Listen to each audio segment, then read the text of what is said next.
Ladies and gentlemen, welcome to episode 12 of Power Up. My name is Marchese, otherwise known as the Beast NJ, and with me as always is my faithful sidekick and co-host Gregory Virga. I don't know if you're watching the video version, but if you are welcome for the shimmy, ladies and gentlemen. Thank you. This is Power Up, your number one favorite superhero podcast. What? And you know what, Greg? You can catch this show on Saturdays afternoons. Oh my God! Audio. Pause the show. Did you hear what happened? No, what happened? We're number one in North Korea. That is amazing. Thank you guys so much for celebrating this milestone with us. Thank you. Thank you, North Korea, for being so North Korean and loving superheroes so much. As I was saying, this is Power Up, your first stop for all things superheroes. You can catch this show on Saturday afternoons, audio or video, or if you can't wait that long, just become a patron over there at patreon.com/the Level Up Network for just a small fee. In Spanish, $1 or more. Not even a fee, really. It's more like a donation. Donate to poor kids like Greg, who just want to get better Beats headphones. So if you do donate $1, you can get this show on Tuesdays. That's a whole 5 days earlier. Greg, let's start. All the money this actually massive... goes to me attempting to get a nose job. So don't be so hard on your schnoz, Craig. You know. No, it's my trademark. This is like Jay Leno's chin. Yeah. Right. I'm with that. Yeah. Good analysis. So let's get into this massive show. First of all, What's going on? How you doing? What's been happening? As far as life goes, kind of on the uphill struggle to bring it back to Greg's level where it needs to be, which is like 150. Yeah, that's right. Right now I'm only at like 98. Rocking like 125. Yeah, I'm only at like 110. But like I'll bring it up to 150 soon. And then as far as superhero goes, I'm almost done with Young Justice on Netflix. And I'm really sad about it because I love this show. Yeah, that seems to be the consensus. It's funny, after we had that conversation last episode, my buddy Kevin was like, dude, you should check out Young Justice on Netflix. So good. And I was like, well, everyone's watching this Young Justice. I've been super busy. I think we've talked about it. My girlfriend just moved in. I've been working a lot, finishing up my first session of school. #how.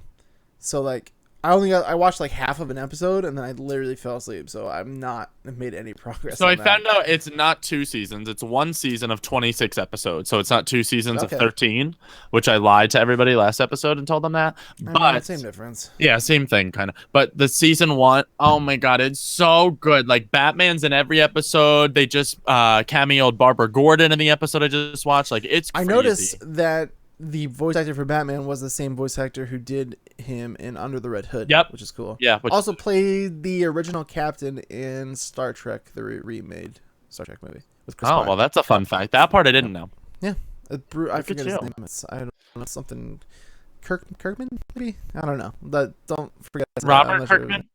Is that a thing? Who's Robert Kirkman? He does the Walking Dead comics. I don't know. You're like, yeah, Robert Kirkman. I love Bobby. Bobby's a great. What about you? How as far as life and superheroes? Well, life is good. It's busy, but it's good. As far as superheroes go, I am officially knee deep in superhero television. I watched.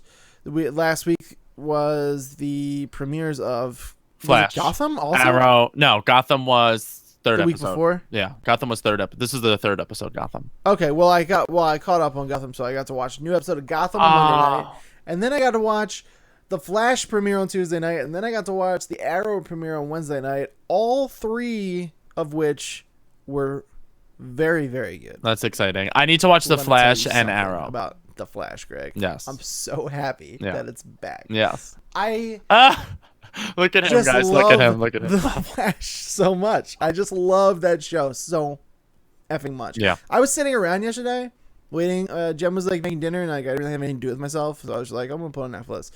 And then like I don't know what happened. On Netflix, I just like scrolled to the season finale of Flash. Like my mind just went blank, and I was just like, oh, I need to watch this again. It was so good. I just love that show so much. I'm so happy it's back. So let me tell you, you haven't watched any of them, right? I haven't watched Arrow or Flash. I'm caught up on Gotham, though. Okay. Well, let's talk about Gotham for a minute. Okay, go for it. Spoilers for Gotham, episode 3 of season 2. Gotham. Correct. Well, do we think what is going to happen now? Because as we were talking, the end of the episode, and by the way, I'll give you a thumbs up in the video version when you're ready to watch again, if you don't want the spoilers for Gotham. So just mute it, and then we'll give you a thumbs up, right? When you can. Oh, that's smart. That's smart. So, and then if you're in the audio don't forget version, that, because I might forget. I don't know. If you're in the audio version, just skip ahead a minute, I guess. So the end of the episode, who we thought was the Joker is sliced open by the neck. So the whole part of this is what I'm thinking is they're gonna pull you don't watch Scream Queens, right? On Fox. You know what's weird? To derail even further. Yeah. I watched the one episode of Scream Queens. I was like, this is funny. It's not really for me. I'm not gonna watch it again. I love it. I've somehow got sucked into watching every episode since, because Jen's family always comes over that night and they watch it, and then I just wind up watching it. So good. But in one of the episodes of Scream Queen, spoilers for that, everybody, just in case you're not caught up on that, the kid slits his neck and makes it look like he committed or got murdered, and that he slit his throat open and bled to death, but it was like a mask. I'm thinking it's a mask in Gotham. I don't think he's dead. He's put on, the kid that plays Jerome is put on as a series regular, so I don't think he's dead.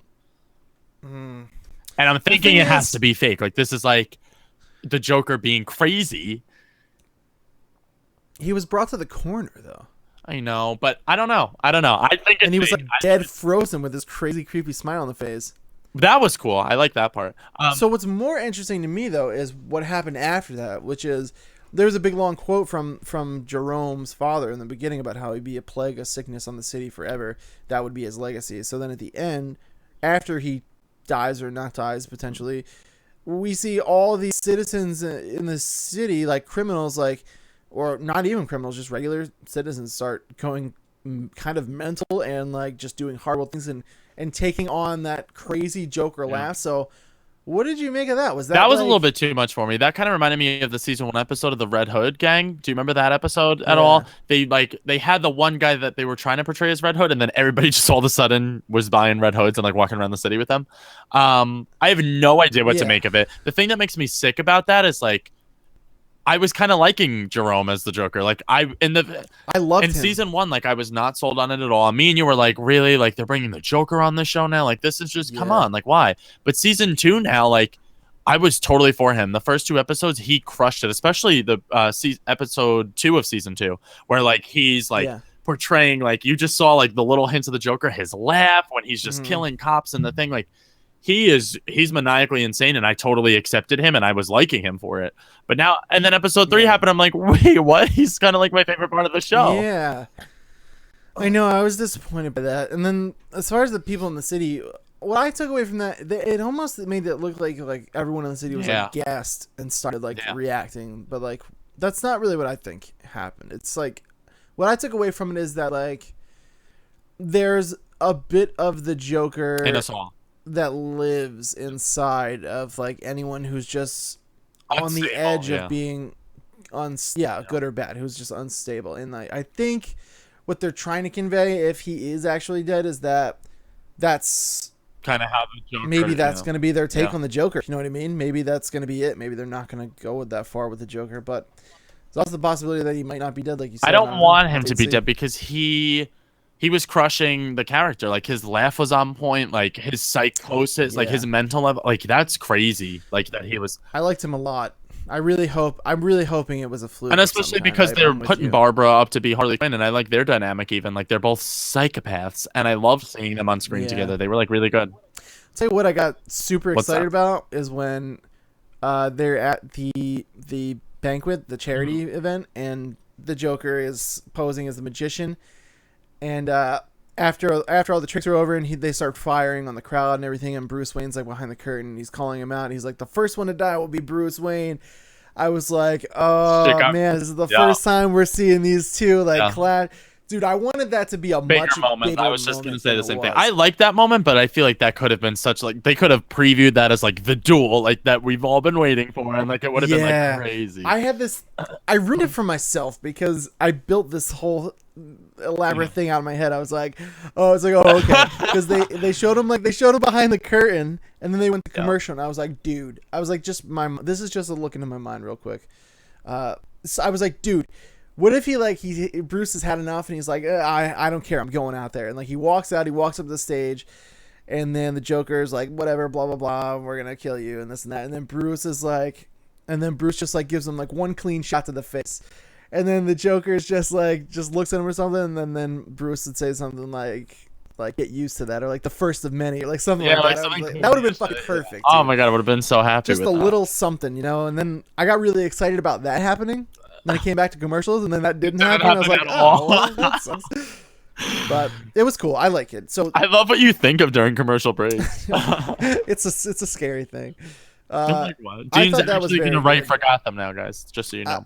I thought it was very good. Though. Power Up. This is his last episode. I don't want to spoil anything for you in terms of Flash and Arrow, but Arrow. I'm excited. I'm watching him today. So Arrow was very good. Do we get Legends of Tomorrow this week? I don't know. That's a good question.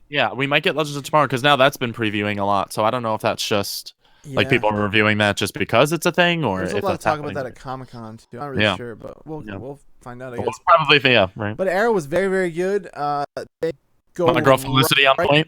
Yeah, dude, they get right into it. Like Arrow, like Stephen Amell is very much a different guy. Like you can just see the way he's acting as Oliver. Ollie is just different. It's right off the bat. They like get it right out of the way. Like he's not the same. Now, it's great. It's funny. It does the action well. It introduces Damien Dark. Everything's great about it.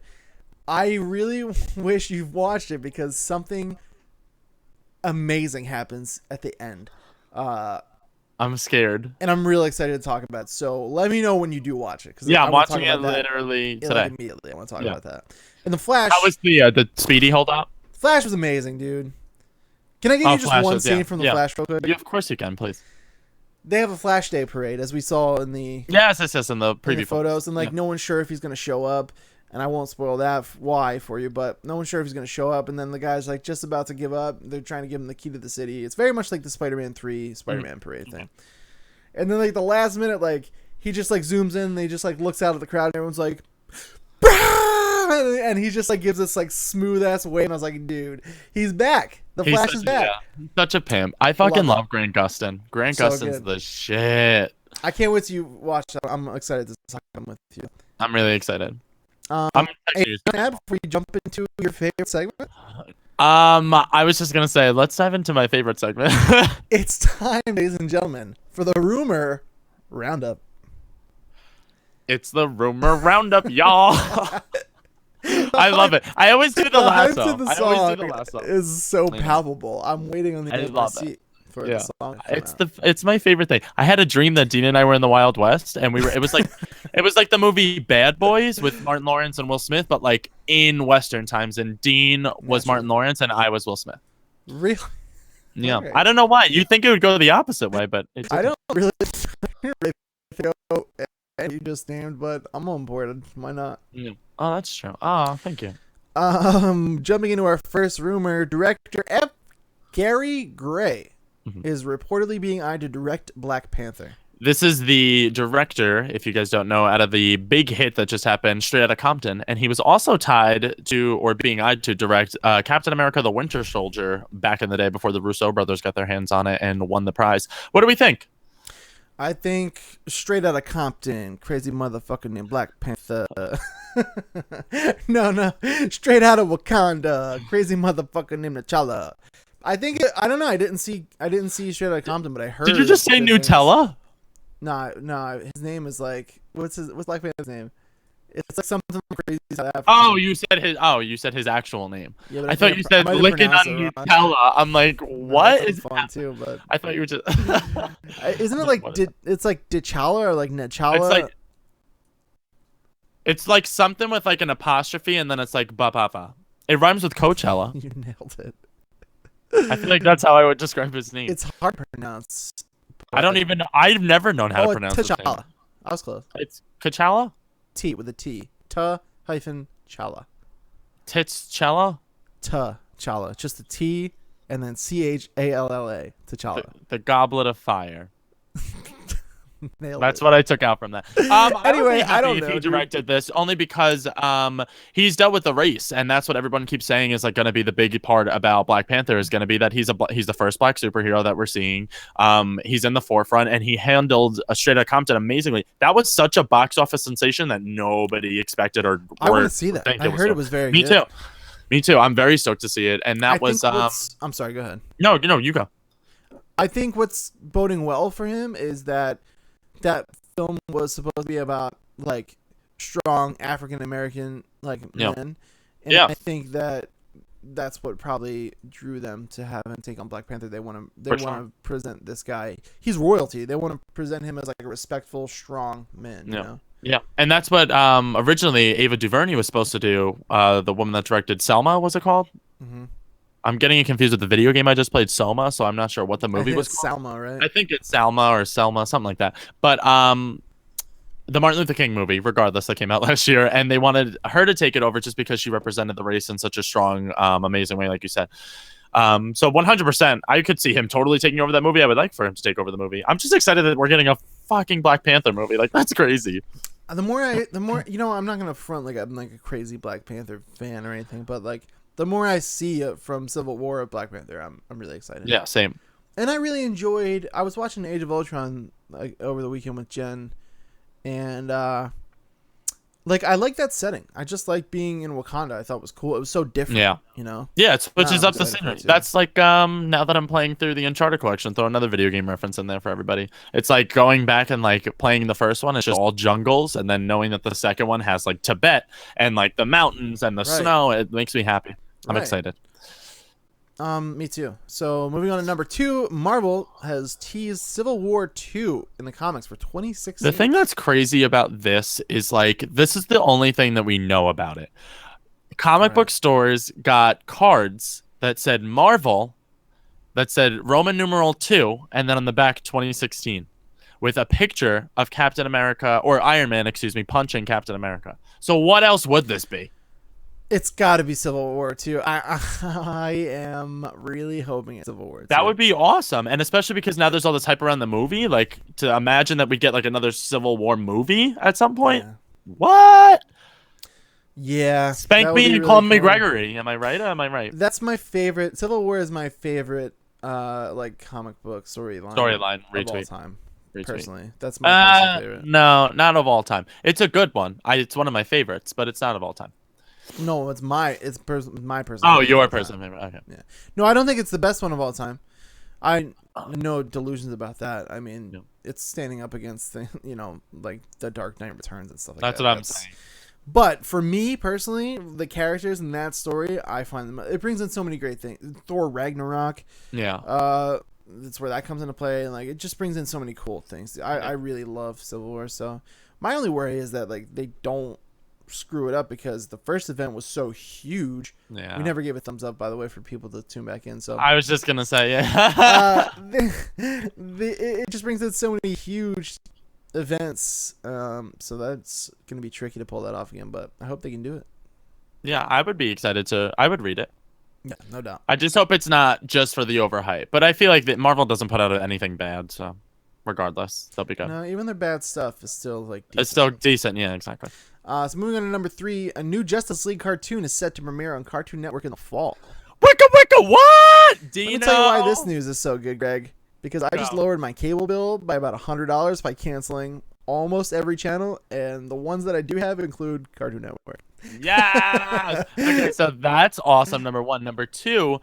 We've talked about the Justice League cartoon multiple times on our show. And the best part about this is it's one of my favorite cartoons. If they brought this back. So this is okay. So the first rumor we reported on for Justice League was that the whole voice cast was getting back together to shoot and film something in the studio. And this was back in what was that? G23? Is that the expo? Mm-hmm. Disney's expo? Yeah. Yeah, that was back then. So now that it's coming out, what we saw on this was Cartoon Network Canada, because good old Canada, they tweeted out and said, oh, there's likely answering a fan's comment of when are you guys going to like start showing reruns of the Justice League cartoon? And he said there's a new one to premiere, probably not until later this fall. And now it's since been removed, blah, blah, blah. But like somebody obviously spilled the beans. That makes like, sense because you remember, I forget which episode that we talked about where Kevin Conroy was in a panel and he was like, "Oh yeah, the whole cast of the Justice League is here.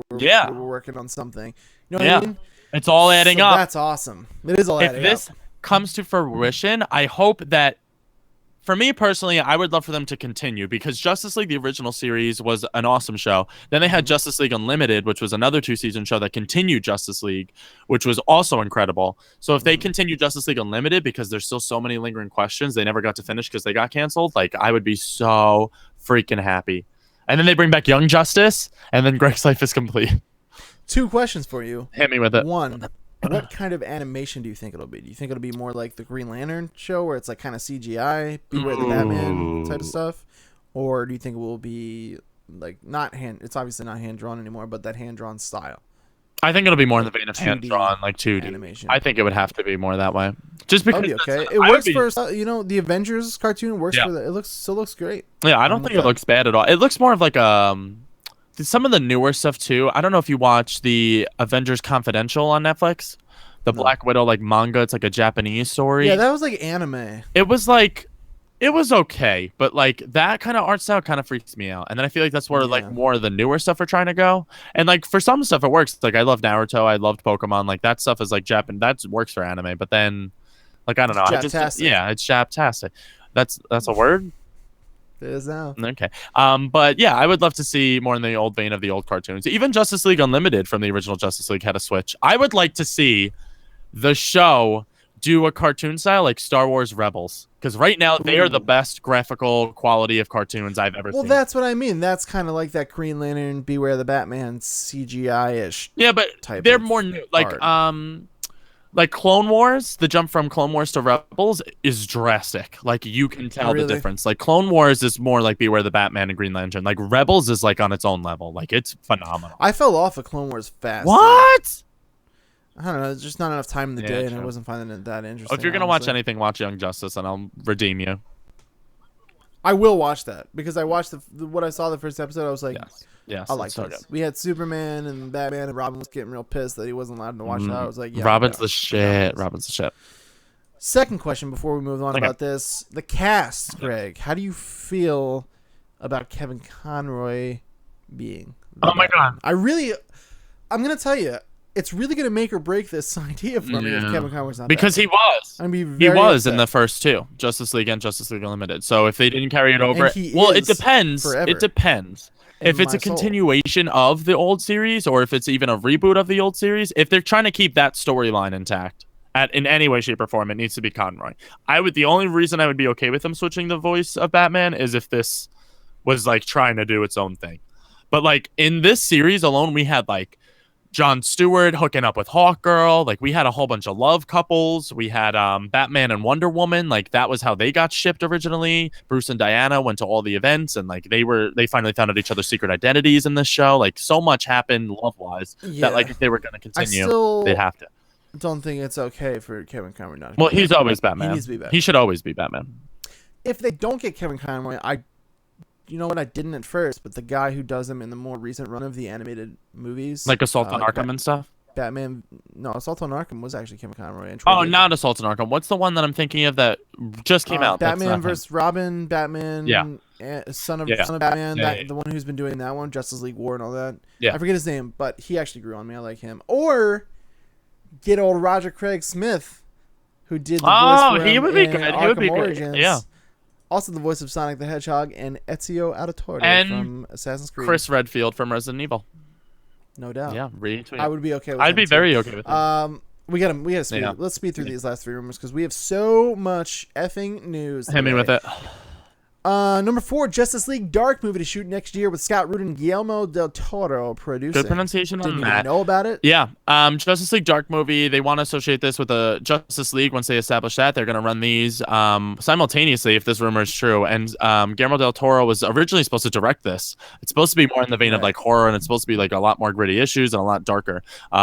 Originally, when this movie was scrapped, it was because it got a rated R rating and DC was not about it. But as we can see from another news story that we'll be reading later on, this could totally be true now at this point.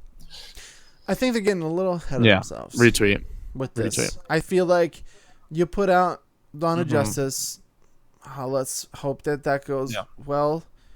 You make sure Affleck's got the Batman under control. Yeah, because we have yet to see Batman vs Superman. Like that's what everyone. We need to put this in perspective. Even from the trailer, like, which is good, like we discussed before, I like not seeing too much from the trailers, but like we really haven't seen him even act as Batman yet. We haven't seen much of anything. You see how that goes. Justice League, you see how that goes. Then maybe you worry about a Justice League Dark. I feel like this is and in comparison, if people don't know what this is kind of like the Avengers and then Guardians of the Galaxy is what Justice League Dark is. Right. Just to give you reference. So, well, let you guys know more about that when we know more. Moving on to number 5, Marvel Studios has canceled Inhumans movie. So this is do we yes, care? because this is Robert Kirkman's other comic line, and if you guys don't know, Robert Kirkman writes The Walking Dead. This is a superhero storyline, and this comic is one of I've tried to ship this comic to everybody. I love it. It's just it reminds me very much of Powers, but I hate Powers. It's in that same vein though of like just gritty superhero stories that are just told because like from the people's perspective, not like from the telling as a like, oh, I'm a superhero, I'm cool. Like they go through all of that, but then like when it gets down to it, like they're just normal people at the end of the day, and that's what I love that this comic does. Well, the good news is you can get your Inhumans fix. I was just gonna say ABC's Agents of S.H.I.E.L.D. Or no, well they're developing. I'll take that paycheck, Disney. They're supposedly supposed to be developing an Inhumans TV series to run along Teen Titans and make a superhero block on TNT. That's the other rumor going around, but. A superhero block on TNT. I'd be okay with that. I'd be okay with that. Unfortunately, I don't have TNT. Oh, your life. I'll get it back. If there is that's the thing. There's all these channels that like I wasn't watching, and we were paying. Our cable bill was like $240. Oh my god. And I was like, I don't watch TV that much. I watch movies when I watch anything, or I watch Netflix, or I play games. And I was like, this is way unnecessary. But if there's things like that happen where it's worth it for me, or just go to like TNT.com and watch it that way. Yeah. There's always something. So let's move on to the news. And with that said, just know that there will not be a topic of the week this week because New York City Comic-Con happened. And we have just so much news. We have all the news. Just not enough time in the day, you know, Greg? All of the news for all of yous, and we love you. We have a whopping 25 stories. It's not even a lot. You got yourself something to drink, Greg? You ready to strap in for this? I should have gotten iced tea, but I'm okay. You didn't get an iced tea. Do you want to get an iced tea? I can cut and edit this back together. I'm perfect. All right, well, let's get started. Number 1, Tom Hulkenberg. Mad Max also scored with Hans Zimmer on Batman vs. Superman, Amazing Spider-Man 2, Man of Steel, and The Dark Knight Rises is set to score Deadpool. So this only means that Deadpool is going to be the best movie ever. Like we're thinking it's going to be. Much. Like what? Pretty much. The music for stop. Man of Steel, stop. Yeah. Amazing Spider-Man 2, shut your mouth. The Dark Knight. We haven't heard anything from Batman v Superman yet. Right. Well, in the trailers, that's all him. Yeah, but I haven't really heard like too much like music. What? The trailers. Go rewatch the Batman vs Superman, all the trailers, and I bet you anything you will poop and then text me that you're pooping. Okay, we'll do. And I'll tell you what, right now. Yeah. Man of Steel. Yes. That was all Hans Zimmer, dude. Yes. That had Hans Zimmer dripped all over it. The little violins and this and that. But I think the thing that gives him validity is that his last name is Hulkenborg. True that. So I think the thing that gives him validity is Mad Max because that was awesome. There's no talking and no talking. Exactly my point. Is it relied heavily on the surrounding audio. And he nailed that theme, that tone. He nailed that. So I think that's what really he has voting for him. And he did that one. That was not the one that was his only one that he did solo out of all the ones we listed. Everything else he co-scored. So that's exciting. Sounds like the guy's going to be around for a while. He's worked on some big stuff. He's working on this now, so good for him. Everybody tweet to him, #Hulkenborg. #the Borg. Number 2, Jesse Eisenberg launches viral marketing campaign as well as continues to tease for Lex Luthor. Yeah. Here's a quote from him. "This movie is so different. It has real psychological underpinnings, and this movie character feels like a real scary person." He also said in an interview this week at New York Comic Con, the stuff that pits him against Bruce Wayne, especially or Batman, is finally how he's gonna end up manipulating Superman just like we thought. And the rivalry that starts with them is because they're both businessmen at the end of the day, but they both have such different ideals about how to go about that. Right. And that's so cool that they're bringing that part into the films, just because that's such a like underkey story in like the Justice League animated series and like the comics and everything. So that's really cool. I'm excited. I really hope he can nail this role. I'm very excited. Everyone's skeptical for him, but I think he's gonna crush it. Well, another interesting thing that I just recently learned actually is there was a tweet from Lex Luthor's, official Twitter that they're using to market the movie with. There was like an ad or something in like Forbes magazine, and he tweeted out, "Dad would be so proud," implying that he's not actually Lex Luthor, but Lex Luthor's son. That would be crazy. Here's the thing. Here's where I fall down on that, and this is what I said last night on the Level Up show. We talked about this for a minute. That doesn't necessarily mean that he's Lex Luthor's son. His dad could just be blank Luthor. He could just be like Richard Luthor. You know what I mean? Oh, that I'd be okay with, I guess. You know what I mean? Like, I need him to be Lex Luthor. He can't. I think it's not like Lex Luthor Jr. Like, I think this is still supposed to be Lex Luthor, and his father was just. I can't deal with anomalies. Like, I can't have this be a Gotham DC movie, Dean. I need this to be the DC universe that I know, that I want to be told to the people. The one you deserve, and the one the one you need right now. Retweet. Yeah. That was good. I think it's still Lex. I think that's what I read out of it immediately. Everyone seriously, I don't know, maybe there's another bit of news I missed, but everybody seriously was like, "That's Lex Luthor Jr. It's Lex Luthor's son." Like, that's not how I read that. Why do they all sound like the guys that worked the crane in the first Amazing Spider-Man? What's the son? We'll get it for you, Spidey. Go get him. As like, I don't know. It's like, it's just he's got a dad, obviously, right? Like everyone comes from a dad and a mom, so you need a sperm and an egg. Yeah, it doesn't really sound like to me. It's not like, like if he his signed dad's the tweet, one that shaves his head. Yeah, like it's not like if he had like child. signed the tweet off like Lex Luthor Jr., I'd be like, well, then that's obvious. But I think he's just like, Dad would be proud. Like, you know what I mean? Like Tony Stark talked about his dad. That doesn't mean his dad was the first Iron Man. His dad was Howard Stark. Howard is a good name, I wanted to say. Sorry. All right. Well, that's what I took away from that. That's where I come down on it. Moving on to number 3, Seth Grahame-Smith will write and direct the Flash movie. Okay. Who was the author, which is interesting, the author of Abraham Lincoln Vampire Hunter. Not the film. I want to be clear about that. He didn't do anything with the film. The book is good. The book is really. I heard the book is fantastic, and the movie actually sucked. I heard the book is fantastic, and that the movie bombed. Yeah, the movie was heinous. So that's really interesting that he was an author. He had really nothing to do with. Totally on board. I'm just confused about the directing aspect of it. I'm okay with him writing it. I just don't know what else he's directed, but I know like he shot, like he's wrote for a lot of stuff too. Well, yeah, he says here he wrote screenplays for Dark Shadows, which was the Johnny Depp adaptation from the 70s TV show, which I actually enjoyed. Good movie. And Beetlejuice 2, which isn't out. We haven't seen it, so we don't know. But and the Lego Batman movie, which we also haven't seen yet. But that's I'm excited for both. All of those dark. Yeah. Which is nice to note because the Flash is kind of the Lego Batman movie, potentially not really so much. But like the darker version of the Lego movies, I would like dark humor. Yeah. But I like to notably point that out just because the Flash movie, like, what if that goes a darker, more realistic route and follows the vein of like Batman vs Superman and stuff? Because we are getting the comical one in Grant Gustin on CW. I would like to see a dark Flash. I would not. I really wouldn't. It's okay for him to have a dark world around him, like if he winds up. I mean, that's what I meant. But like him still be humorous and stuff in that world. That world is dark, but I think the Flash solo movie needs to be within the same tone as the Flash, the CW Flash, because that's the character. That's what he does. He brings levity to the situation. He's the comedic relief a lot of the times.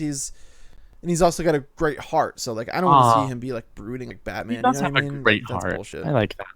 I don't want to see that. Yeah, we got enough of that in Batfleck. Look at him with all his angst. Exactly. And that's fine. He's supposed to be that way, and I like it. He's old and bitter. It's like his parents got shot in front of him or something. Like, I know, you would think so. Tom Hiddleston has revealed why Loki was cut from Age of Ultron. Yeah, I did. This is sad. So here's what happened. Hiddleston was quoted saying, "I was part of the dream sequence for Thor." In the dream sequence, he's talking about when Scarlet Witch washes she's everyone's like, brain when they're listen, I'm reading. Elizabeth Olsen. Here I come. Yeah. Right. I was part of the dream sequence for Thor. Then Joss emailed me. This I'm paraphrasing, by the way. This Proud is of a you. direct quote. Then Joss emailed me. Basically, Kevin said that in test screenings, audience had overemphasized Loki's role. So they thought that because I was in it, I was controlling Ultron, and that it was imbalancing people's expectations. So Joss and Kevin were like, let's cut it because it's That confusing makes sense. people. I don't think Loki needed to be in the film. I think it works without him. I like the film, and as much as I love Loki, like you had multiple movies, like he needed a break. I needed a break. Retweet on that. Now, with that said, I do feel like that just kind of says like the general audience is kind of dumb. Yeah. Right. Like well, but it's true. Based on test audiences. Yeah. So people watch this movie like, I don't get it. Does that mean Loki's a robot? Like once again, the crane construction workers from The Amazing Spider-Man. Everybody. Captain America cameoed in Thor: The Dark World. So why? Like isn't any more likely in that movie that they were like, well, Loki is Captain America. You know what I mean? Like it's very obvious. I think the general audience like. I don't think they see every movie. You see that from the box office. It's like the general audience see the Avengers and they're like, holy crap, that's something I need to see. They see Iron Man and they're like, I'm seeing that one. Captain America, maybe. I feel like he kind of falls in the middle. I still feel like Iron Man's the best property with Captain America on the rise. But like Thor, I know a bunch of people who haven't seen any of the Thor movies at all, but still have seen Avengers and Winter Soldier and Iron Man's 1 through 3. Well, you know what I say to that? Fuck those people. I agree. If you're not gonna put the time in and watch every movie, then you don't get to say what's confusing and what's not. As Drake once said, 0 to 100 real quick, everybody. That was Dean. You know what I say to those people? I thought you were gonna be like, you can watch those movies. They're pretty good. You're like, I don't fuck like that you. shit. I don't like that shit. I know people who also are like, yeah, I saw Iron Man 3, but I didn't watch the first 2. And then I'm like, no, that's not. You don't get to watch the third one. Yeah. You fucking put the time in, or you watch none of it. That's all. You didn't help bake the cake. You didn't help watch the cake bake. Exactly. So you don't get to eat the cake. Exactly. That's exactly it. I'm a good analogy maker. Moving on to number 5, Will Smith says he's never met Jared Leto. I have a couple things to say about this. Yeah, this is weird. So the quote is from Will Smith: Suicide Quads Love those is insane. quads. I've never actually met Jared Leto. We worked together for 6 months and we've never exchanged a word outside of action and cut. I literally have not met him yet. So the first time I see him will be, hey Jared, what's up? He was all in on the Joker. So why? Can we break this down for the people? Yeah. Let's start off first. This is where it ticks me off. You never met Jared Leto. You never once had a fucking conversation with the guy. If that's the case, how serious is he taking this Joker role? Because if he's walking around at customs while they're all making turkey sandwiches and shit on the table in between each scene, and he's like like laughing like the Joker, like that's not happening. That's not. I would have gotten to it. I would have fought him. I would have been like, you be normal, or I'm gonna hurt you. Yeah, right. Like that's too much. Like it is too much. But like then I think of it on the flip side. Heath Ledger went into the Joker the same exact way. He locked himself in his hotel room and he got into this character. So if Jared Leto did a situation like that, I would be okay with that. Like I don't know though, like because I've seen pictures of like Heath Ledger on set and stuff and like getting his makeup done and like he's totally normal, like he smiles like a normal dude for the camera, not like a Joker smile. You know what I mean? Like he was in character, but like he understood that like he's an actor. It's two separate worlds, Like when you feel like just play the fucking character. Why do you really need to be like, no, I am the Joker for the next like 6 months? Like, dude, just fucking play the character. Then like, and that's how I originally read the situation. And he's one of those actors that's like a method actor. That's like, I become the characters I play. It's like, really, dude, like you don't, because at the end of the day, your birth certificate says Jared Leto, so get it through your head that you're Jared Leto. So.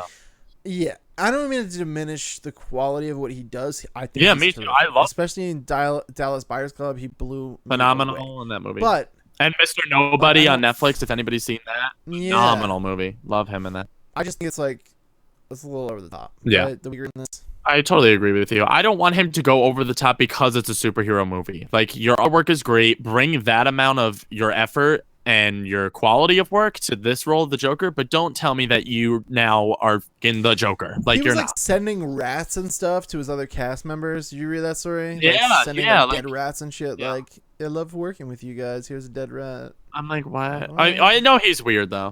Christian Bale is method actor too, but like he didn't walk around on set like beating up crew members like he was Batman. He just walked Or around. He in did, American Psycho, stabbing people. Yeah. Like, what? He did actually keep his American accent on. If you watch the extras on the Batman Begins Blu-ray, when they're interviewing him and everything, he doesn't have his like Cockney British accent. He speaks. Yeah, like, I he's was from just America. yeah. I saw that behind the scenes featurette, and you know who also does that? Rick Grimes on The Walking Dead. He's really British, and in between cuts and stuff, whenever he's there, he talks full American. The only time he goes back to his normal voice is when he's not shooting, which is so that's pretty cool. Yeah, I really like that. That's a different.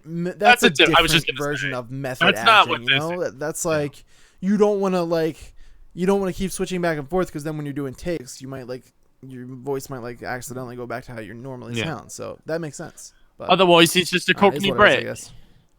I'm excited though. I'm excited to see what he brings to the Joker. I'm giving it a chance. I'm not gonna be down on it. I'm gonna give it a chance, and if it's terrible, then I'll tell you it's terrible, like Fantastic Four. # never forget. I'm standing by what I said about him. I think his performance is going to be excellent. I just really, really still hate the way that character looks. It's explained, but I don't want it to be that, so don't even say the words, you dirty bastard. I know. All right, moving on to number 6. Joe Robert Cole of Amber Lake is in talks to write the script for Black Panther. Never heard of him? I was just going to say, retweet on that. So next story. Moving on. Concept art by Joe I love Quesada, Joe. Teasing... Yeah, I love that he's a bigwig and like he's still have you like seen him in like interviews and stuff? He's so awesome. Cool I dude. just like him. He seems very I want to meet him one day. I like him. You know what? All the folks over there. They seem to be so chill. Really you know what cool. I think they do? This is how I picture Marvel Studios. They're all on like beanbag chairs. They're all like shooting the shit. Yeah. Maybe like they pass around like a blunt every now and then. It's definitely not how it is, but I feel like that would be cool if it was. You know what? You're like smiling. What are you about to say? To the guys credited at DC, they're very cool too. Oh yeah, 100%. That's why I love DC so much more. DC has shown stuff. Dean is, guys, this has never happened live on the show. We're going into Dean's. This DVD here, Necessary Evil, Supervillains of DC Comics, has a lot of interviews and stuff with like Jeff Johns and like Jim Lee and stuff. All the like these big dudes over at DC. GC Warner Brothers, and they're all like super chill. So they were really all cool on too. Attack of the Show back when that was a thing, and that's how I really got to know them for like the first time. That's kind of how I really got into superheroes. This came with I don't remember if it came with Injustice. I think it came with Injustice Gods Among Us. Oh wow! Video game. That's kind of awesome. I might check that out. If you haven't had a chance, it's very good, dude. I loved it. I finally recently got around to watching Necessary Evil. It's great. So anyway, concept art by Joe Quesada teasing Daredevil Season 2 was revealed on a New York Comic Con exclusive poster, and it's awesome. We have the poster. I want to frame it and put it on my wall. It's so beautiful. Look at he has like scruff on his face too. Like the attention to detail is unreal. Number 1. Number 2, costume looks on fleek. And number 3, the art style is going to be my last point, is so on fleek, as the kids say. Yes. And that's, you know what this makes me want? Like an animated Defender series. Even though we're getting a live action one, I would watch that.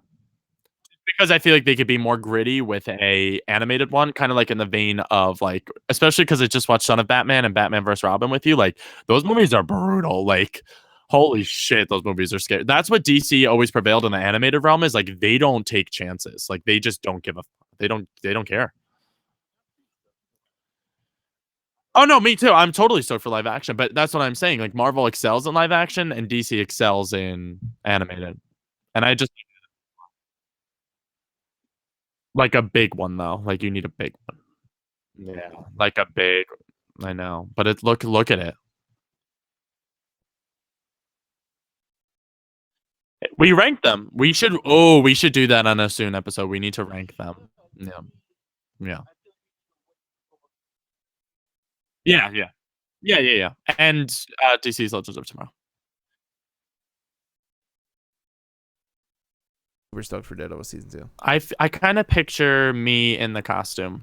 Yeah, why wouldn't you? Yeah. Right? Yeah. Retweet. Moving on to number 8, Naomi Scott, who we discussed as being rumored to be cast as the Pink Ranger for the Power Rangers reboot, has officially been cast Dun as dun the Pink dun. Ranger. She's hot. I think that's who we both wanted. Yeah, right? and out of the two girls, that's who we picked. We It got was it. either between her, the girl from Sinister, and the girl from Sinister was kind of too She's nice sinister. to look at. That Naomi Scott, she's so nice to look at. She's really pretty and She's got stuff. pretty face and long, pretty Makes hair. me kind of happy, y'all. So when we see her, I'm just gonna get a butter biscuit, and I'm gonna love her. Love me some Naomi Scoots. I am happy she got it. I'm curious to see who's going to be playing alongside of her. Billy, Trini, and Zach. We still need. And Jason. And Jason's Jason's the main one. Yeah, all of them. She's the only one. That's what's so interesting. I thought they would wait and be like, here's your cast for the Power Rangers, but they're doing it one by one, which is weird. So Do you think they'll have a Tommy, the White Ranger? no, they've actually confirmed that they're saving that for a potential sequel. Oh, that kind of sucks. Yeah, I think it's gonna be like an end credits thing. You know what I mean? Were you a Jason and Kimberly shipper, or Yes. a Tommy and Kimberly? Jason, all the way. Red Ranger was my fucking dude. Retweet. Everyone always goes like gets huge fucking boners for the Green Ranger. Yeah. But like Jason was always the leader in my eyes. I never saw Tommy as leader. I saw Tommy as like the lone wolf who's like the renegade who's like, I'll come help when I can. Yeah. But like fuck you. Jason's always there with that team all the time. Yeah. Leading them into It victory. reminds me of the struggle on Young Justice between Aqualad and Roy Harper, aka Speedy. Yeah. He leaves the team, but helps them out sometimes, Mhm. which you'll get to see soon. I hope Yeah, he was like getting ready to leave already in the first episode. that's what the first episode is. The divide. I was like, oh, you seem a little brash, sir. Roy You should Harper just is give him a chance. crazy in Young Justice. Yeah, I don't fucking like his costume either. No, but you like him. You'll like him. Okay. Yeah. All right, I'll take your word for it. I know you. Moving on to number 9, Yes. which I'm very excited about and also a little confused about. New Captain America figure has been revealed for Disney Infinity 3.0. Oh my God! Shut your mouth. What figure is Wanna it? see it? Kinda. Oh my. Oh my. Can we just discuss that the figures for this game I would buy alone without the game?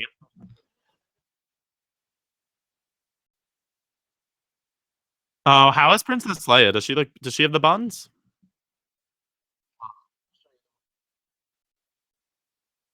Good for her. I like her bun.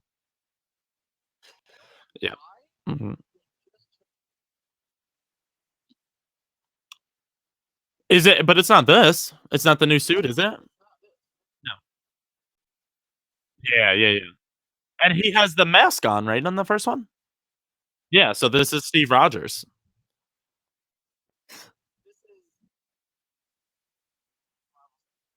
Yes, yeah. Which I love.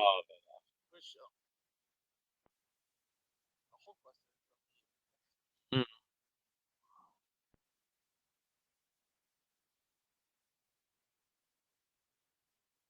What? Yes, that's what I read.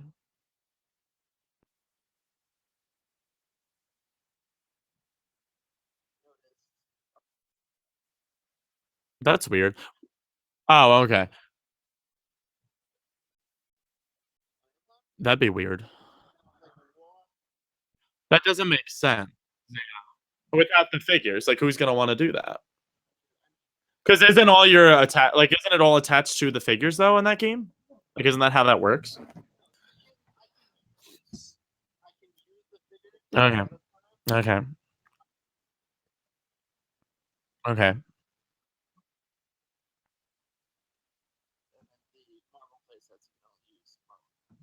Oh, okay.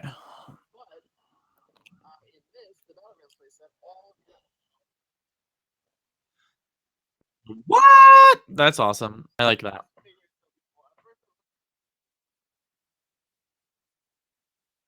Do you think Chris Evans got one for free?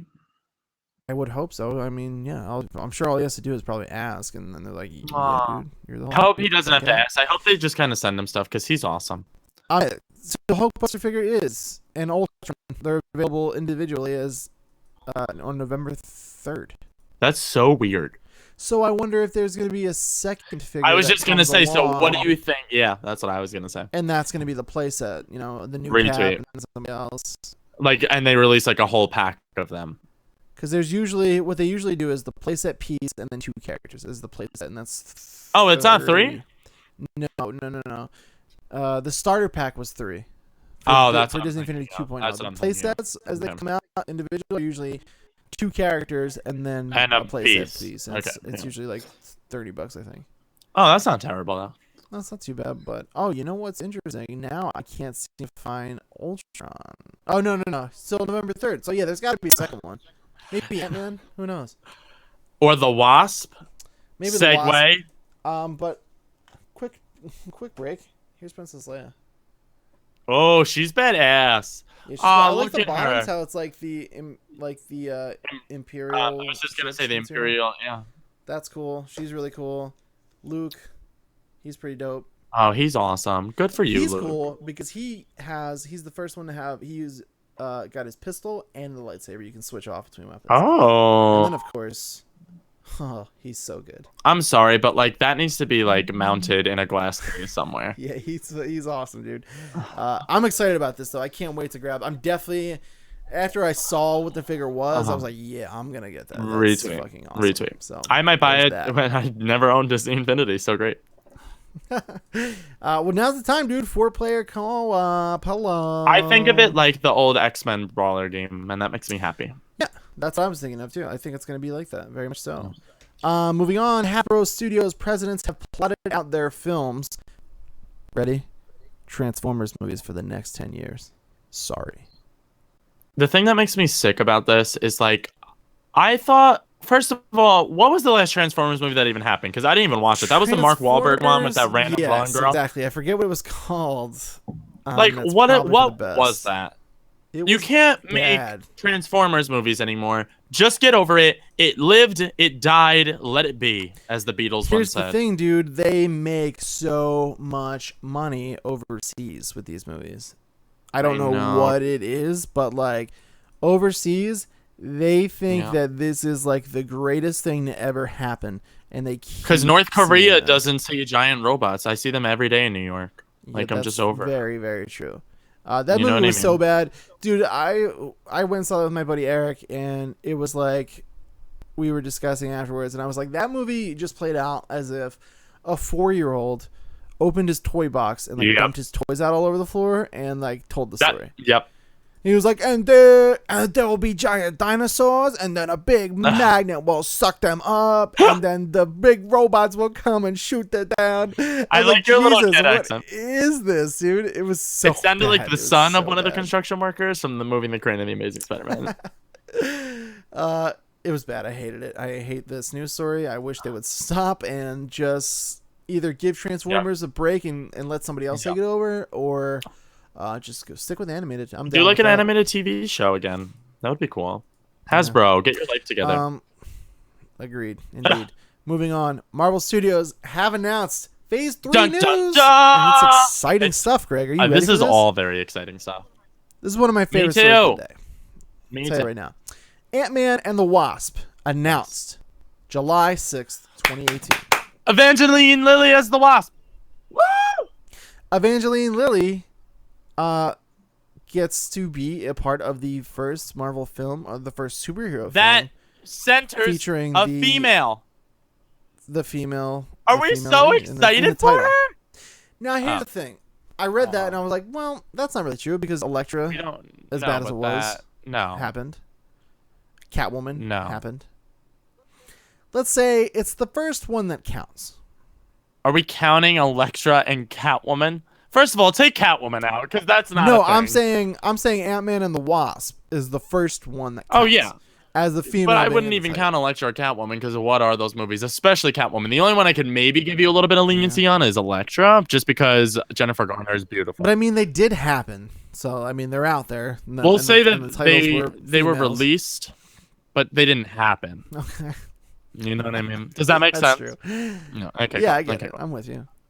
But this is very exciting. Good I'm for excited. her. The title is cool. I'm excited for the Wasp to come Finally. into fruition. So all good things.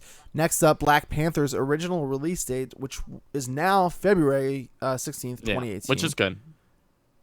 has moved. And what was on that date? Did I say? Did I write it? You wanna say, Bubba? July. Wait, they announced Ant-Man and the Wasp is coming out July 6th, 2018. Oh, which was Black Panther's original. Yeah, and then it release moved date. from there up to February. Yeah. Okay, so Black Panther was supposed to be July 6th, and now that's you Ant-Man and confused the Wasp. yourself. I was like, wait. I was like, you read it right, but then you just didn't. And then Black Panther will now be February 16th, 2018, which is that's what I'm saying. It's sooner, which is from where it good. Yeah. was. Yeah, that's good awesome. news. Yes, they must be pretty confident. Well, like we were reading before in the news, they've got their writer now, they got their director, so hopefully good things are coming for you, Black Panther. Maybe that's what. Yeah, maybe that's why they had given it so much room. Good for you, T'Challa. Get this together, so that's good. T'Challa's getting next up, stuff they done. announced Captain Marvel moved from November 2nd, 2018 to March 8th, 2019. That's a bit of a jump. But I mean, they don't have anything cast, and like they said recently, it's in very early pre-production, so I'm not hurt by that's that. fine. No, that's fine. We'll have plenty of superhero movies to keep us at bay for sure. Doctor Strange. Right. Now, my favorite part of this news. This scares Marvel me. has set dates for 3 mystery films, all coming out in 2020. Yeah. May 1st, 2020, July 10th, 2020, and November 6th, 2020. No names, no superheroes attached to them. We know nothing. That makes me sick. What do you think they are? I'm thinking, stay with me. Yeah, okay. I want one of them. I think the July one is going to be a Defenders Netflix, but movie. Fuck yeah. Because awesome. I'm thinking summer blockbusters, and I'm thinking by 2020 they're gonna have all of the Netflix original shows. They're probably gonna have the Defenders main show. Why not do a movie? I would like to see just a straight up Daredevil movie from the Netflix series. Like they spin out into the movies. That would be Do cool. a Daredevil movie, and then they pick back up on the Netflix, and they're like, "Well, that was fucking crazy, wasn't it?" The only reason why I carry on. don't see that happening is just because on the individual shows themselves, I feel like they can't. Because then I feel like the people that don't see the movie having to know that continuity sucks. That's the only reason why I don't think they'll do that. The reason why I think they can do it with the Defenders is because the Defenders is going to eventually cross over. They're the B team of the Avengers. So Right. I feel like they I'll have to. tell you this right now. One of these dates, my assumption would be May, because this character always comes out in May, is Spider-Man. Oh, that would be cool. Yeah, because we haven't heard a release date for that. No, and I mean it's happening. They said they're doing a Spider-Man solo film, and I think it's gonna be May. Do you ever notice that Spider-Man movies always come out in May? Yeah, It's something to that's do with very Aunt true May, because they always but it come out happens. around my birthday. It was when I usually see the movies on Crap Movie Tuesday. That's true. So that's pretty cool. If that's true, I think that's gonna be Spider-Man right there. May 1st is Spidey. I think July is Defenders. July, if not Defenders, might be. It needs to be a big one because it's a. Secret Avengers.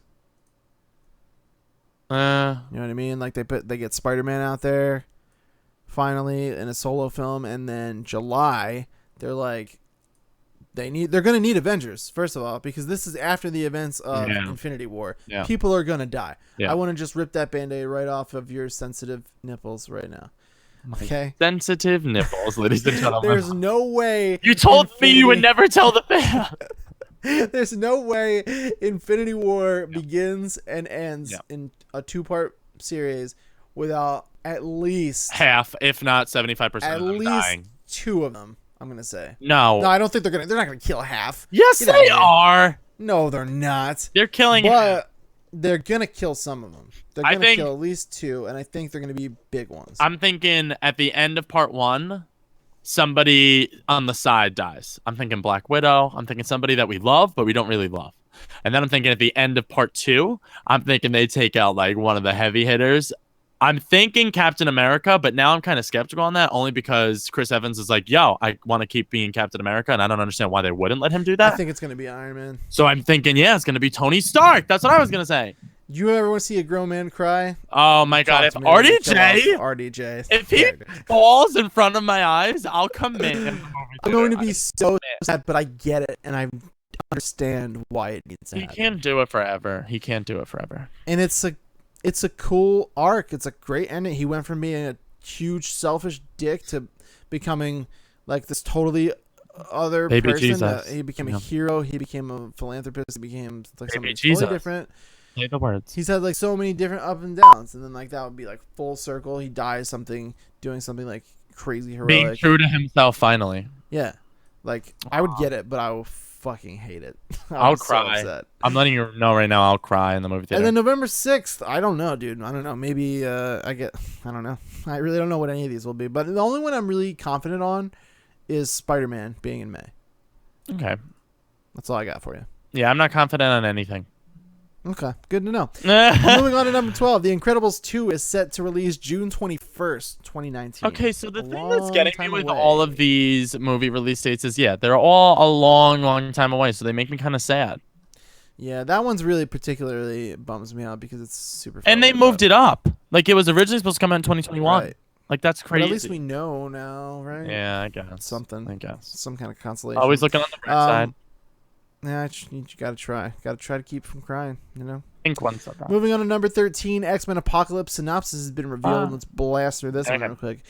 Since the dawn of civilization, he was worshipped as a god. Apocalypse, the first and most powerful mutant from Marvel's X-Men universe, amassed the powers of many other mutants, becoming immortal and invincible. Upon awakening after thousands of years, he is disillusioned with the world as he finds it and recruits a team of powerful mutants, including a disheartened Magneto, Fassbender, to cleanse mankind and create a new world order over which he will reign. As the fate of the Earth hangs in the balance, Raven, with the help of Professor X, must lead a team of young X-Men to stop their greatest nemesis and save mankind from complete destruction. This movie's gonna be awesome. This movie's gonna be fucking awesome, and I fucking love the cast of X-Men that they have currently, and I'm so excited I'm gonna poop. Yeah. I'm going to read this one. I'm going to jump ahead since we're already on it, and then we'll come back. Michael Fassbender also made director Bryan Singer cry during shooting X-Men. Do we want to hear what made him cry? This is what Bryan Singer had to say. He said, ladies and gentlemen, while shooting, there came a scene that they were shooting, and he announced cut. Fassbender continued to go. He ad-libbed on a scene, giving it an extension, and as Bryan Singer described it as, quote, heartbreaking and not a typical comic book scene at all. He added that he hopes it makes the cut in the end because they already have a pretty long movie, but he cried and then asked him to do the scene again, and he said the second time he nailed it even better than the first. So what the hell scene do we think they're even talking about? I don't know. They must have really liked it if he asked him to do it again so they could get it on he said film, he crushed it even better the second time. Like, what? But like, what do you mean you hope? Like, you're making the damn movie. If it's that good, then it makes the cut. You tell us it makes the cut. Because he loved the Rogue stuff, and he cut all that from Days of Future Past. Yeah, but then don't talk about this because now I really want to know me what too. If you're gonna talk about it, then tell me what the hell he did. Yeah, put it on deleted scene. Oh no, it's definitely gonna be like a thing, no matter what. It's that we're definitely gonna see it at some point. I just hope if it's being this amazing, like it has to be in the movie. Yeah, I want to. I want to cry, Bryan Singer. Sure. I'm a crier. Yeah, I'm trying to cry. Moving on, number 14, new video interviewing the costume designer for Batman v Superman reveals concept art. This is a quick one, but I thought it was something cool to check out. So, yeah, all the same. I like his web suit. He has more of a web suit. Yeah. I like that they don't do the underwear with him. I like the Man of Steel iteration.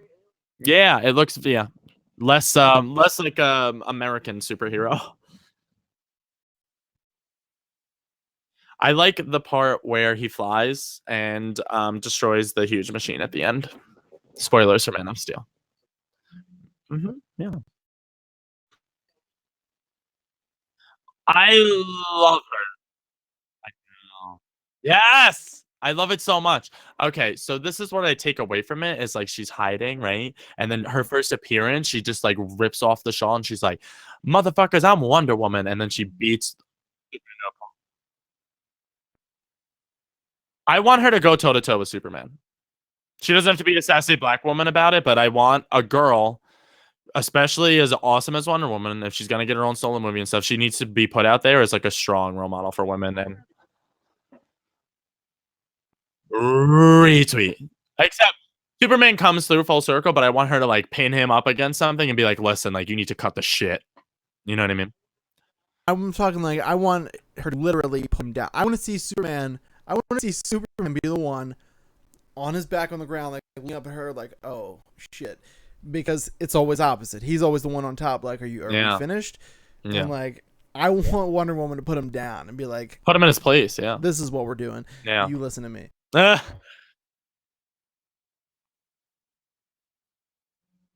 Yeah, for sure. That's what I was gonna say is like as gritty as the costume take is on her, and it's not like very, very skimpy either. Like she's showing some skin. She's still sexy, but like that's who Wonder Woman is. Like exactly. She looks strong and sexy. She doesn't look sexy for sexy's sake, which is awesome.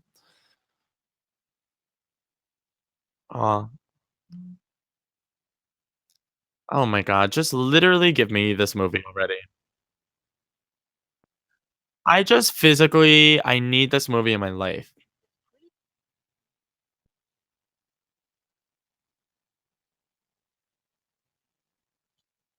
Except the utility belt's different.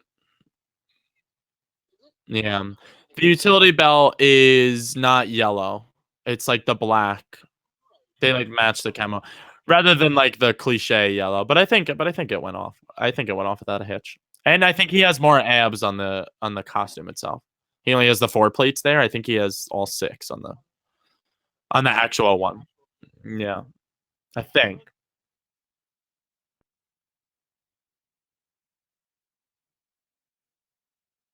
Yeah. But he looks yeah. Yeah. Yeah. I'm excited. I just hope he's not too bulky of a Batman because I don't like bulky Batmans. I like the slim ones. Like Batman Beyond's my favorite Batman.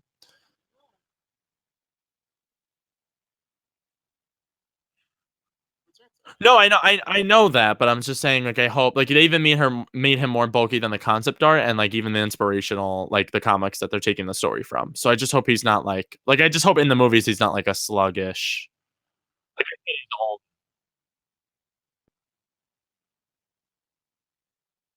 Oh, that's true. That's true.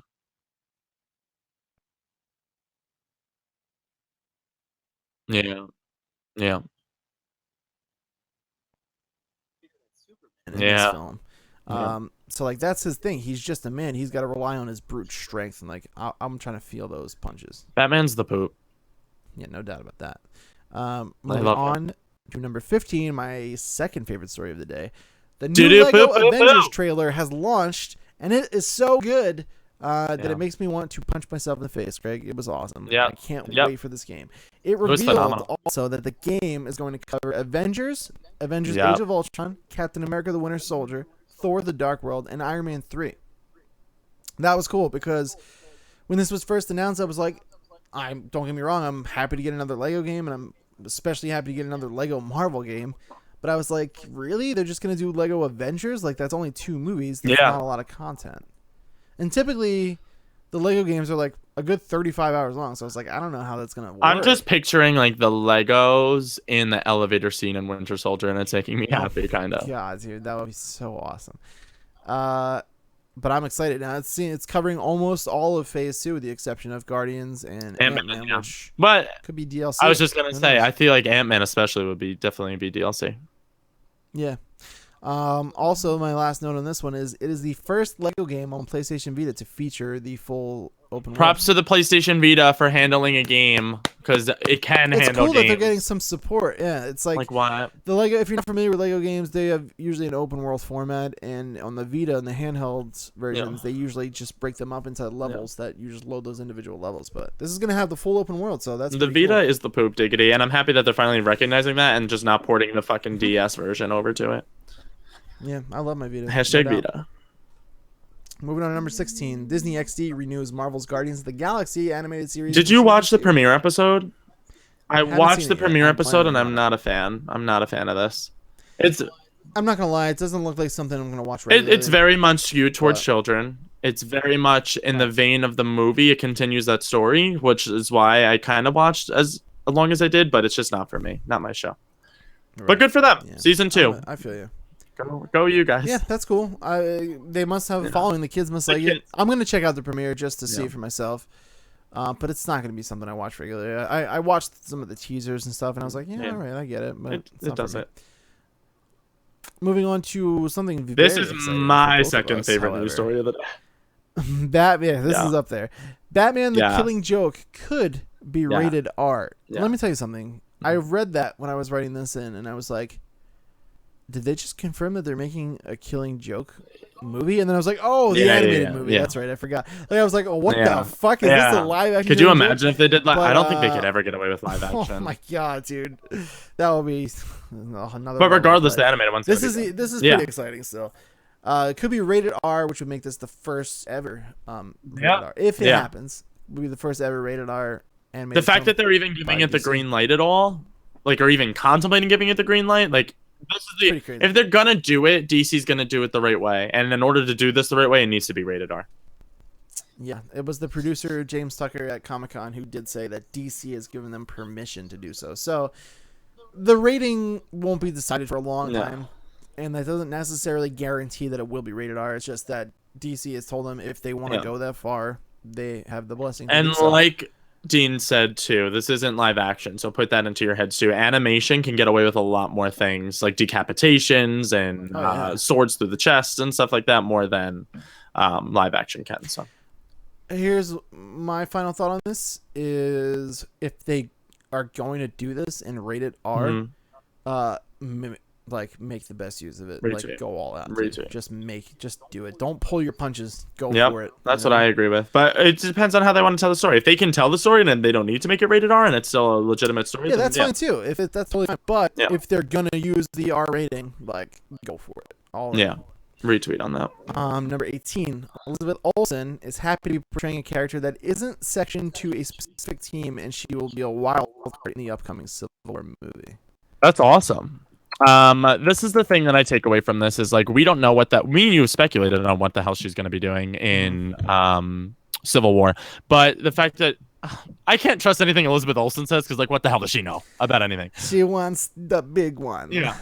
I'm gonna be like a wild card or something. They've been telling me, but like I'm super powerful. Look at me, I'm the Scarlet Witch. Am I right? So that's what I take away from her talking about it. But what is cool is like she is saying, like we don't know whose team she's on. Like we don't know whose team she's on. We don't know, Bobo. So it's like crazy. Once we figure it out, it's gonna be crazy. Yeah, I'm assuming she's on the side of Captain America. Yeah, that's what However, she does in the comic books have a love interest in the Vision, so he's on Iron Man's side. Yeah. So I don't know. We'll have to wait and see. Yeah. Don't really care because I don't really care about Elizabeth Olsen. Oh, don't say that. I care about whose side she's on. I just don't. What I mean when I don't say I don't care. Oh, it's like what I said. I don't really care about what she thinks. Her call is like nonsense stuff. You just do what's written and be thankful that they let you be in this. She was like my least favorite. One of my least favorite parts about Age of Ultron. She's like, this is her. In Soviet Russia, I'm the Scarlet Witch. Dude. I'm like, what? She phoned it in so hard. I'm like, this is not like who screen tested you and said you're the one. Yeah, they should have picked a Russian actress.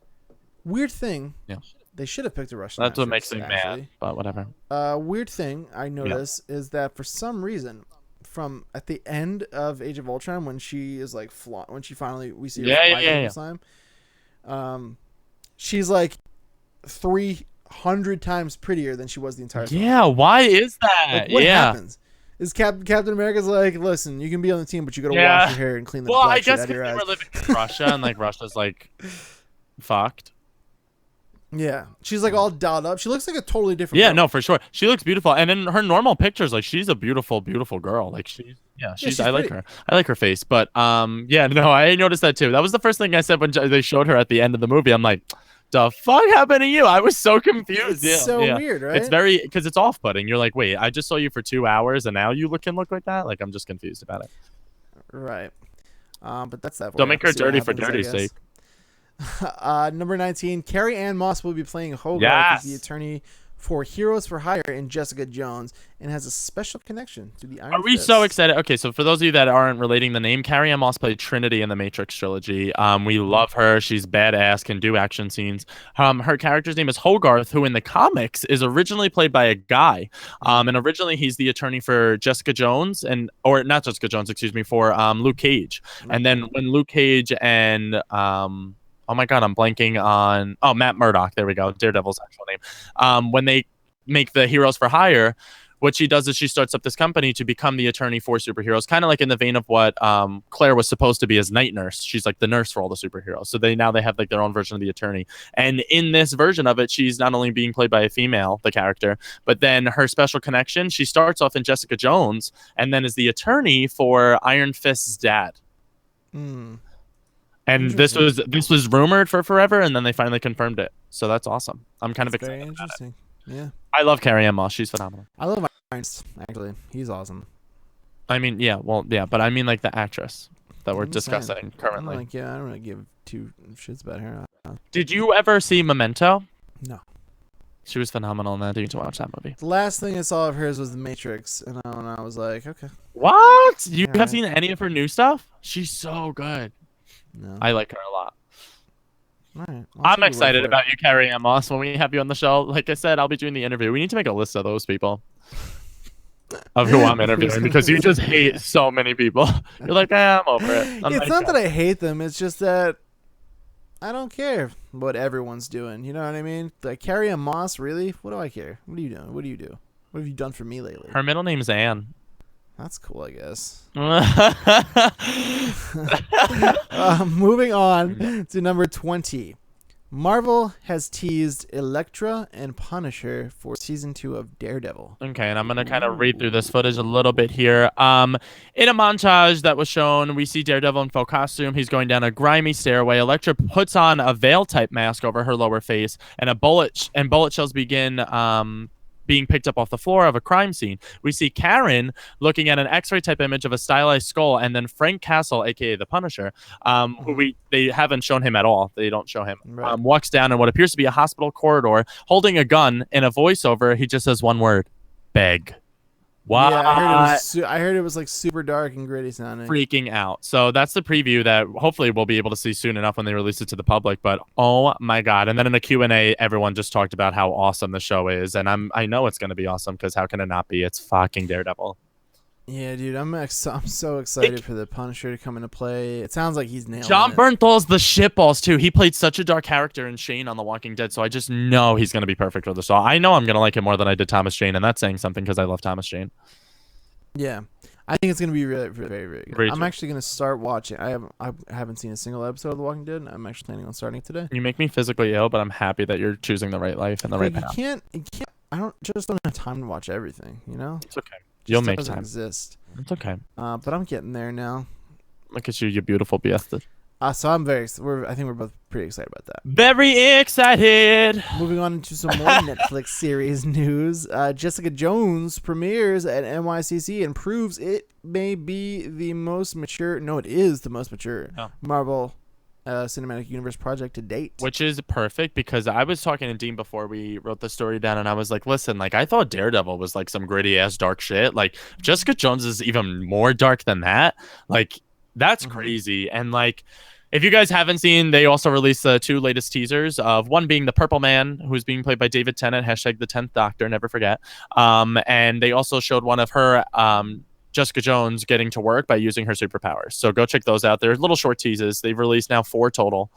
So go check those out on YouTube or whatever. But yeah, I'm so hyped for the show. November 20th. It's right around the corner. I need it to happen. Almost a little bit less than 2 months now. Or 1 month, I should say. Do we know when Daredevil starts? Daredevil starts 2 weeks before Jessica Jones. It starts earlier than Jessica Jones. It might be a week. It might be 2 weeks before. I'm so excited for all of it. I like this, though. I like that the more mature stuff is finding its home on Netflix. I feel like that makes sense. Netflix now I consider like HBO. You It know is what I like mean? Like they HBO. don't have the restrictions. Like they can do Right. movie like budgets, but then they also have the dark and gritty tones.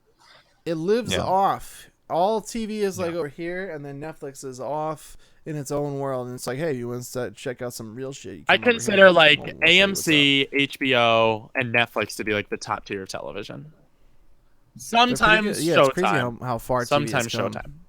Never Fox. Yeah. Never Fox. No, not so far.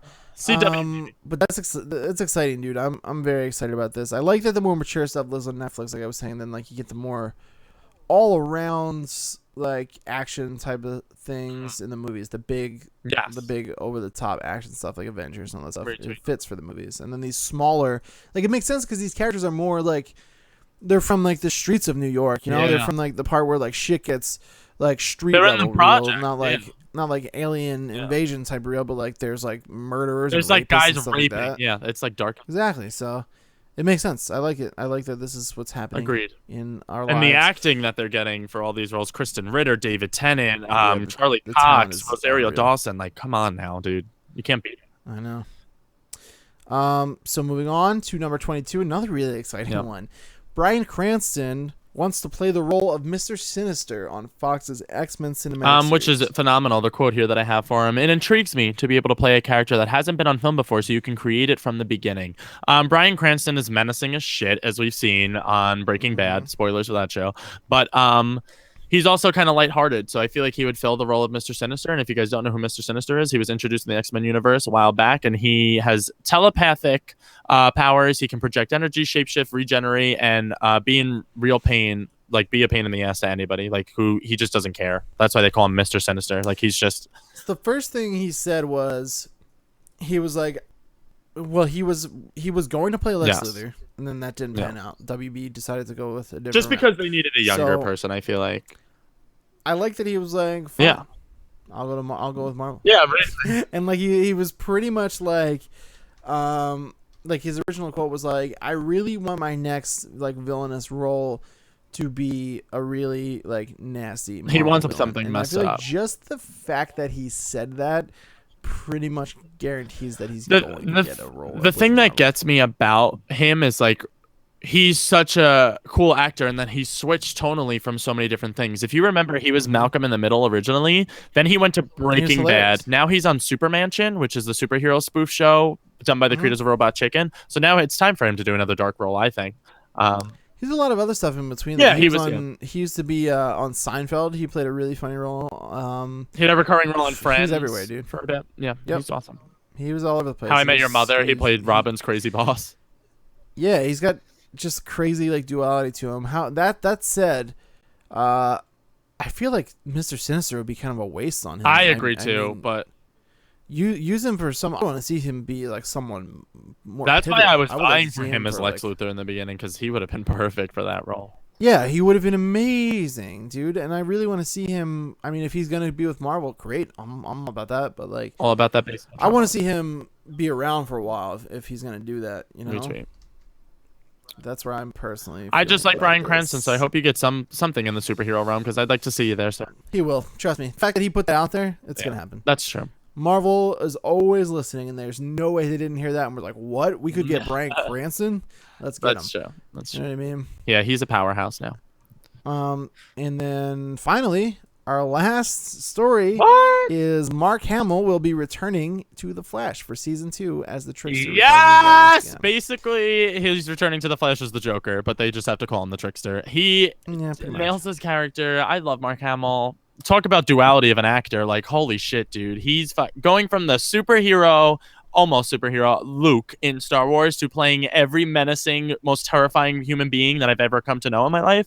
Yeah, he's pretty awesome. Yep, I agree. I think that says it all. He is awesome. I loved him on the show. It's just a weird little, it's a fun little, the episode he was almost just like a fun, weird little break off the beaten path side episode, which I loved. It was cool. Yeah. And he had his own two episode story arc, which was nice. I love him.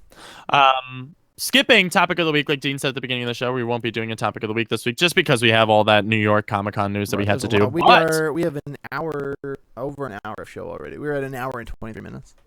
Did we want to do the question? Yeah. Okay, that's what I figured. I figure we'll end the show with this. So if you guys have any questions, of course, we answer them here on the show for you. All you have to do is send them to us in an email, and that is at powerup@thelevelupnetwork.com. Everything spelled exactly as it sounds. No spaces, capitals, or anything weird.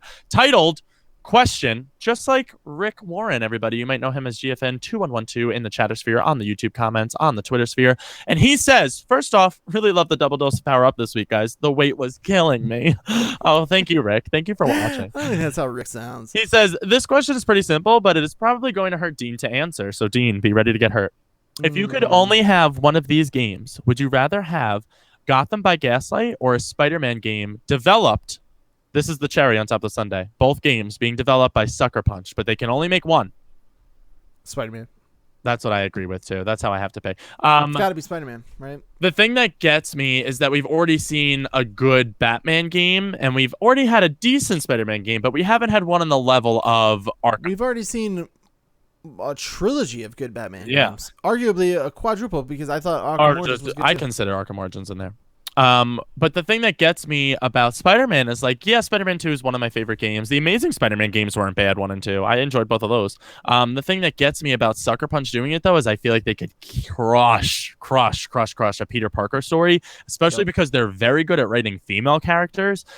Sly Cooper with Carmelita Fox and Count Kayla, or whatever her name was, Kyla, in the sequel. And then in their more recent with Fetch, played by Laura Bailey in Infamous Second Son, and then going back to even the previous Infamous games with Quo and I'm forgetting the black girl's name, Nyx, N-I-X, Nyx right? Was the villain that like you could choose to side with in Infamous 2, yeah. So they can write females very strongly. So I feel like if they did especially a Spider-Man game, so now this is my add-on to Rick's question for us. What Spider-Man would you like to see? I would go Peter Parker, Gwen Stacy, just because I love Gwen. I would love to see like like the Amazing Spider-Man comic book universe. Yep. As for like as like love interests, I'm cool with Mary Jane or Gwen. Doesn't really matter to me. I like both of them. I like Gwen. Gwyneth is. I would like to see some kind of cool like talent attached to it. What do you mean? You know what I mean? Like I want to see someone cool like play the part, like Laura Bailey as like Mary Jane or something like that. Oh, you know I don't want. like, I don't want to see it like Arkham Knight was, where they switched over and every single character was voiced by a celebrity. Like it was cool. Yeah. They brought a lot to the roles, but like I hated Ashley Greene as Barbara Gordon. Like hated it. I didn't hate. I thought she did well. I hated it. It made me kind of sick to my stomach. So I think. But I want it to be like like if they're gonna do it, I want it to be like. Like Troy Baker, Nolan North, Laura Bailey. Troy Baker should totally play like Green Goblin. Oh my god, if he didn't play Green Goblin, I feel like I would be upset. As for Peter Parker himself, I would like to see that played by what's his face, who was in oh my god. Uncharted 2, Flynn? Flynn from Uncharted 2. I don't know who played him, but that voice actor is incredible. I don't know. Do you remember Flynn from Uncharted 2? No, I don't. He's like the cocky like best friend who like it's hooks the one up you go on the he was Australian. Yeah, right? He had an accent. Yeah. I don't know if you go on the original in the beginning, the bank heist. Yes. And like the museum heist you do with him. You think that guy should be Peter Parker? No, the voice actor. He's not only done Flynn, he's done a bunch of other stuff, but I can't think of his. That's the one he's like notably known for. The voice actor is incredible. I need to know either him I commit to this or not. Either him or in The Last of Us, I'd like to see Marlene's actor be incorporated somehow. I love her, and I like Ashley Johnson instead of Laura Bailey to play Gwen Stacy. I really like Ashley Johnson. That's a good one. You win on that one. Thank you. The Flynn thing, I don't think so. But you have to find his other work. I'm with the Ashley Johnson thing. Steve Valentine. Yes. He's awesome. He actually was in Spider-Man 3. What? Yeah. Well, doesn't that put the cherry on top of Greg's son? Yeah, but I don't see he was a fucking photographer in Spider-Man 3. No. I don't think he would be like, I don't know, like I'm listening to his voice. I don't know how that would lead you to be Peter Parker though. I just see it in my head. My Peter Parker will be because I want Nolan North to play a villain. I want Troy Baker to play a villain. I want Marlene to play a villain. Nolan North and Troy Baker to be villains? Yeah. David from The Last of Us, Nolan North. Yeah, but I don't want them both to be villains. I totally want them both to be villains because every time we have never seen them work together. The first thing they're going to be working on together is Uncharted 4, and now that they're working on this together, like I'm kind of scared. If Troy Baker could play down a little bit in age, I can get down with him being Peter Parker. No. Yeah. No. Yes, for sure. He would be Peter Parker is pretty much a funnier, less annoying Delson if you think about it. I would be super down. And I think with Ashley Johnson as Mary Jane or Gwen, that would be fucking amazing. Mm-hmm. And then I would get down with Nolan playing the villain. Also, if not Troy Baker, I think Josh Keaton, who voiced Spider-Man in one of the animated series. Okay. He also voiced him in... Did you play Shattered Dimensions? Yes, love Shattered Dimensions. He voiced the Ultimate Spider-Man in that universe. Oh, I love that voice. That's a good voice. Yeah, I would like to see him. He was my favorite Spider-Man. He was awesome. I love that Spider-Man. I'm trying to find the animated series he did the voice in, but... now I want Ashley Johnson as Gwen Stacy, and it's making me excited. Yeah, that would be cool. But Josh Keaton's actually a very good voice actor. For your question. We appreciate your question. Not as hard as we thought for Dean to answer that one, just because we need a good Spider-Man game. We've had our bad. On a great Spider-Man game. Yeah, I think we both agree on that. But anybody else, if you want to send us your questions, your comments, your concern, or your feedback, Rick was the only one we got the whole week, so it's very easy to be featured on the show. We don't judge you unless you judge us, and then we'll just write you back in an email. We won't feature you on the show, but you can email us. That is powerup@thelevelupnetwork.com. One last time. Don't title it anything unless you want to, and if it's really super important, title it "This is really super important." Dean. No. Title it. Just title it question. Yeah, just something simple. But I mean, honestly, we really don't get like crazy amounts of emails, so we'll get there. We'll get there one day. You're good. We'll see that shit. And thank you once again to Rick GFN. We love you. Thank you very much, sir. We appreciate it. Thank you guys so much for watching. This is another episode of Power Up in the Bank, episode 12 for the date of. What date is it today? This is 10/12. Yeah. So guys, if you want to catch this and many more of our episodes, all you have to do is subscribe to YouTube. We are the Level Up Show at level spelled LVL, youtube.com/level up show, level spelled LVL. Retweet. And these go live every Saturday, usually in the afternoon. Or for audio, head over to SoundCloud and iTunes. And if that's not enough for you, become a patron. Yes. On patreon.com/level up network. And for $1 or more a month, but all you really need is $1, you get these episodes early on Tuesday nights. And if that's not enough for you, you can follow us on Twitter. I'm at @thebeast_NJ on Twitter. Greg is at Greg Virga.